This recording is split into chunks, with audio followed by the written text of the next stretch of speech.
What's up, folks? Okay, gotta talk AMC because the more I look at the vote, why is it, how is it only 138 million of the AMC shares that are available to vote, or whatever it may be, out of 278 million were present or represented by proxy? That's like a huge swing between the two. Is that all the institutional shares that just didn't want to vote? Because we're supposed to own 80 or 90%, right? So 278 million, what's 80% of that? Think about that.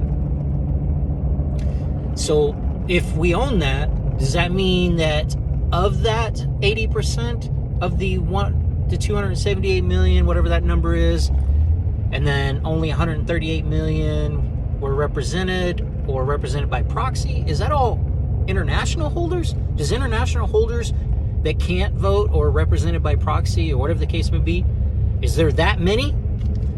Like, do they own that many?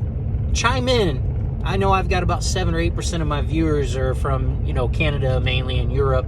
But all you that own, that couldn't vote, chime in, drop your comments. I'm just really curious, when you look at those numbers, that's a extreme amount of difference between 278 million and 138 million.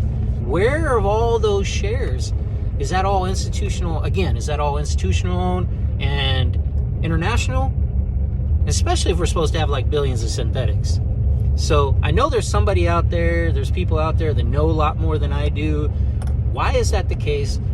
Where's those other 140? Is that 140 million roughly? Yes, 4, 5, 7, 8.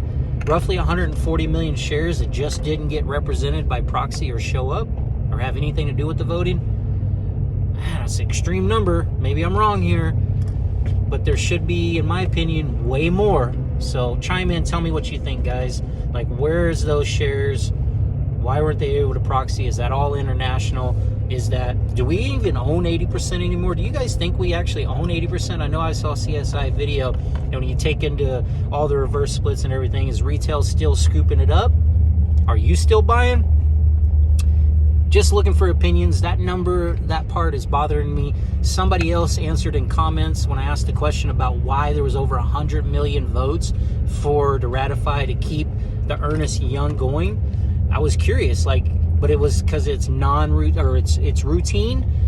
There was 2 of them that were routine, but for some reason the Ernst & Young, that one got voted at over 100 million of those 138 million shares wanted to keep them. Maybe there's a reason they want to keep them. You ever think about that? Maybe there's a reason that's so important to keep Ernst & Young doctoring those numbers. Maybe, I don't know. What are they doing, right? But the other one, they didn't vote 100 million on. That was routine. I don't know. Again, just a dumb grunt Marine. I don't know everything, but out of curiosity, what do you think? Where the hell is the other 140 million shares?